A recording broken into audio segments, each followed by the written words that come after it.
Aringi tapi kando banga na ipoti ya hii kaya baada ya watu wangu hazini hakuna zingine mpaka hapata uone kama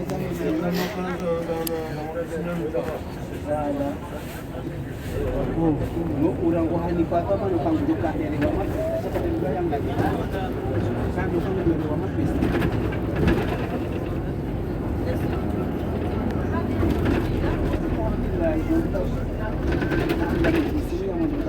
Karena benda hazin syamsan udah enggak mendapat faedah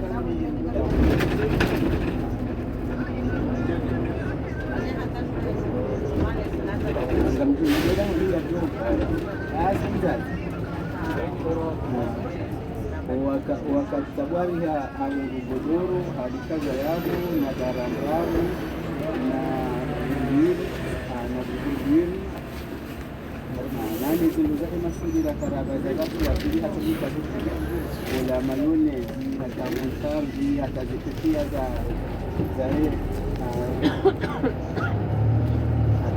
pia za kuja huku mjini hata zile za mabugeli pia zinaweza kuja atumukana kuminike pia wale wamika shaka ndio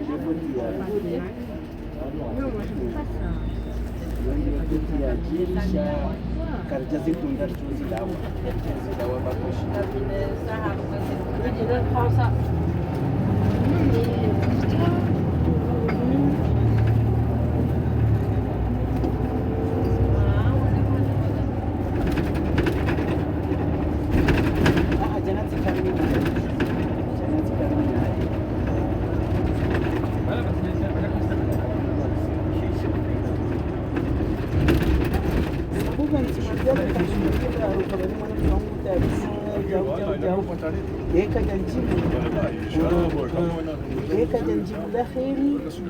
la kheri wa mala shari banguti le mukabala babuha amana hata nimeenda tena tuna na mimi ni prezi kaza amba ikawengo kushinda mami tirongo watatu amba nge insha Allah Tomazi kani na mwendelee katatunjibu hata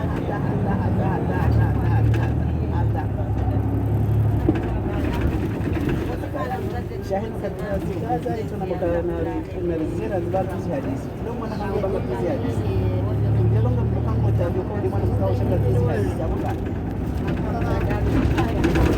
takeni kochumari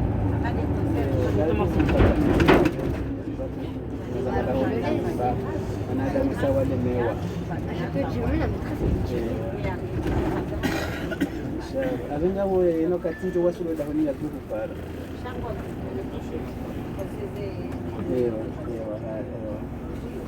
Pourtant, tout le temps, une fois que je le mets, je ne mettrai jamais dessus.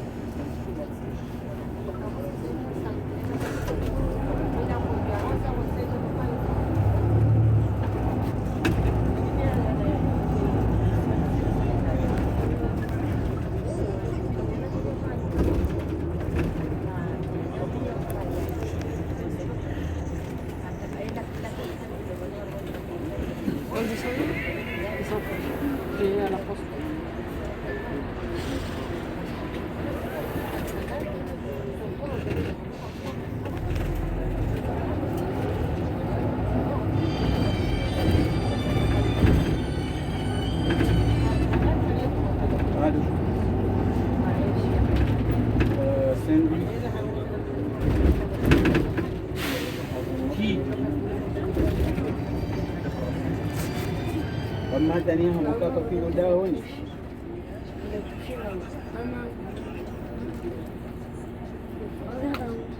ni mama Tania umeenda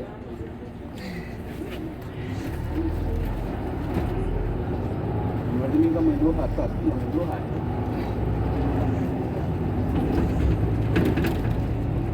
mwalimu ndio hapa ndio mkemala ndio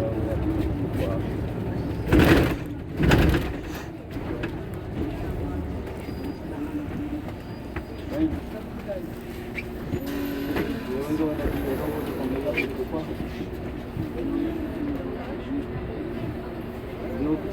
vois déjà ou pas.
Cet après-midi, notamment sur les reliefs, avec de bonnes couches de neige, une limite pluie-neige autour de 800 mètres.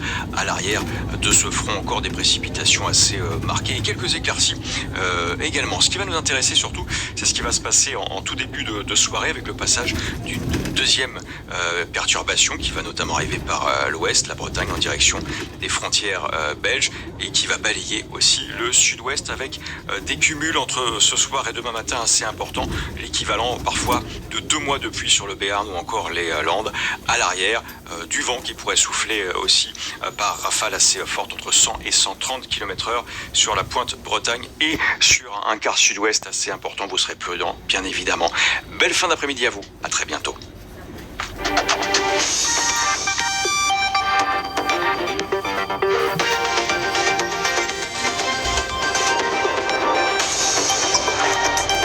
France Info, le fil info, bienvenue si vous nous rejoignez. À la une, ce dimanche, une catastrophe aérienne au Népal. Un avion s'écrase et pour l'instant, il n'y a aucun survivant. Un Français figurait parmi les passagers. Le bilan provisoire est de 67 morts.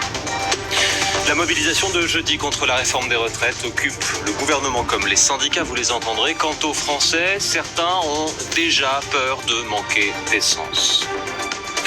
Donner plus de poids aux industriels lors des négociations annuelles des tarifs, la grande distribution ne veut pas de la proposition de loi débattue à partir de demain. On vous résume les enjeux dans ce journal. Et puis la Coupe de France de foot et le Petit Pousset s'appelle Pays de Cassel. Les amateurs des Hauts-de-France vont défier le PSG en 16e de finale. Une de nos équipes a suivi leur qualification. C'était hier soir. Mais d'abord, c'est la catastrophe aérienne la plus meurtrière depuis 30 ans au Népal. Au moins 67 personnes, je vous le disais, sont mortes après qu'un avion, un bimoteur de la compagnie Yeti Airlines, s'est écrasé peu avant l'atterrissage. Parmi les passagers, il y avait un Franc.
Mais vous n'avez pas vu?